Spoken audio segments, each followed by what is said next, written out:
नमस्ते। चलिए आज चलते हैं 16वीं सदी की हिंदी कविता की दुनिया में। एक ऐसी दुनिया जहां एक बहुत ही दमदार बहस छिड़ी हुई है। एक ऐसी लड़ाई जो आज भी उतनी ही रेलेवेंट है, दिमाग और दिल की टक्कर।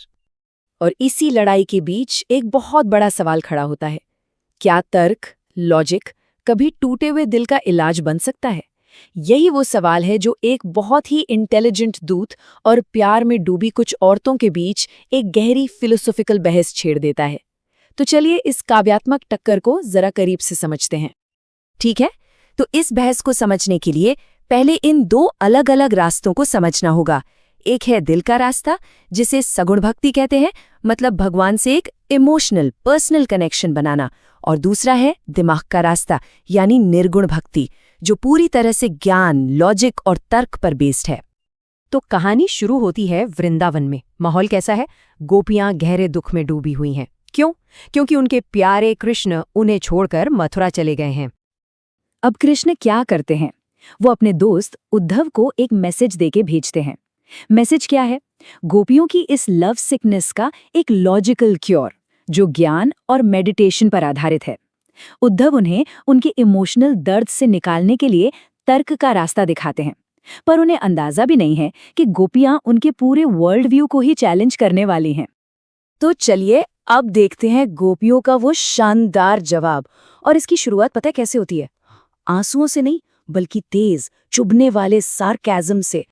वो अपनी बात की शुरुआत ही ऐसे करती हैं, उद्धव तुम हो अति बड़भागी। मतलब अरे उद्धव, तुम तो बड़े किस्मत वाले हो कि कभी प्यार व्यार के चक्कर में पड़े ही नहीं। उद्धव कितने इमोशनली डिटैच्ड हैं, ये समझाने के लिए वो एक जबरदस्त मेटाफर का इस्तेमाल करती हैं। कहती हैं, तुम तो उस कमल के पत्ते जैसे हो जो रहता तो पानी में है, पर उस पर पानी की एक बूंद भी नहीं टिकती। और फिर एक और मिसाल देती हैं कि तुम उस तेल से भरी गगरी की तरह हो जिसे पानी में डुबो भी दो तो भी उस पर एक बूंद पानी नहीं ठहरता। मतलब उनकी नज़र में उद्धव प्यार और तड़प के ह्यूमन एक्सपीरियंस से बिल्कुल बिल्कुल अलग हैं। अब व्यंग्य के बाद गोपियां अपने अगले पॉइंट पर आती हैं, और यहाँ वो सार्केज्म छोड़कर अपने दर्द की असली कच्ची सच्चाई को सामने रखती हैं। वो बताती हैं कि उनकी मन की बातें, उनकी भावनाएं सब अंदर ही अंदर घुट रही हैं। उन्हें बाहर निकालने का कोई रास्ता ही नहीं है। उनका दर्द इतना गहरा है कि वो उन्हें पूरी तरह से निगल चुका है, और किसी और चीज़ के बारे में सोचना तो नामुमकिन है। और ऐसे में वो उद्धव से कहती हैं, अब तुम्हारे इस योग के संदेश को सुनकर इसने तो हमारी जुदाई की आग को और भड़का दिया है। मतलब पॉइंट यह है कि उद्धव का लॉजिकल इलाज काम नहीं कर रहा, उल्टा वो आग में घी डालने जैसा है।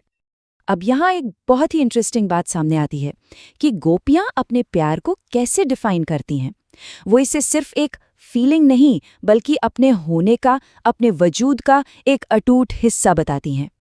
और अपने इस कनेक्शन को समझाने के लिए वो अपनी कल्चर से एक बहुत पावरफुल कॉन्सेप्ट सामने रखती हैं, हारिल की लकड़ी।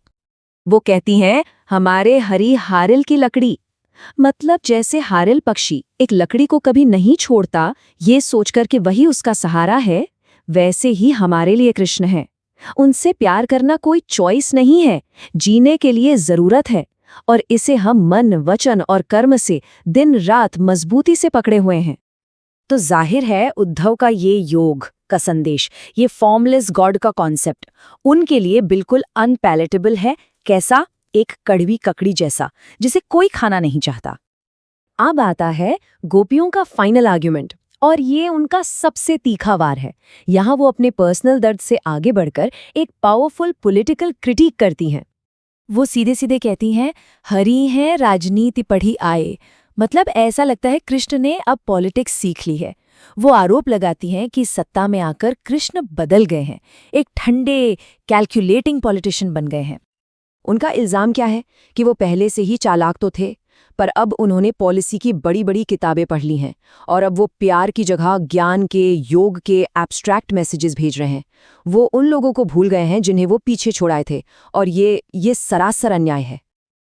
और यहीं से हम उनके जबरदस्त कंक्लूजन पर पहुंचते हैं, जहां वो धर्म का मतलब एक राजा के सच्चे कर्तव्य का मतलब ही बदल देती हैं। वो अपना आखिरी और विनिंग पॉइंट रखती हैं, राजधर्म तो यह है सूर जो प्रजा न जाए सताए। मतलब एक सच्चे राजा का धर्म ये नहीं कि वो बड़े बड़े ज्ञान की बातें करें। असली राजधर्म तो ये है कि वो अपनी प्रजा को कभी दुख ना पहुंचने दे। तो जब सबसे जरूरी फैसला लेना हो तो किसकी सुननी चाहिए, दिमाग की या दिल की? गोपियों ने तो अपना फैसला साफ साफ सुना दिया था। उन्होंने दिल का रास्ता चुना। उनकी ये कहानी सदियों बाद भी हमें सोचने पर मजबूर करती है कि हमारी अपनी जिंदगी में, हमारे समाज में लॉजिक और लव के बीच सही बैलेंस क्या है, और आखिर में ज्यादा जरूरी क्या है, एक सही थियोरी या एक हमदर्द दिल। नमस्कार दोस्तों, आप देख रहे हैं बी उज्ज्वल क्लासेस। अगर line by line explanation PDF बिल्कुल फ्री चाहिए तो देर मत कीजिए, अभी हमें हमारे व्हाट्सएप नंबर पर मैसेज कीजिए और पीडीएफ तुरंत पाइए। बी उज्ज्वल क्लासेस, पढ़ाई अब होगी और भी आसान।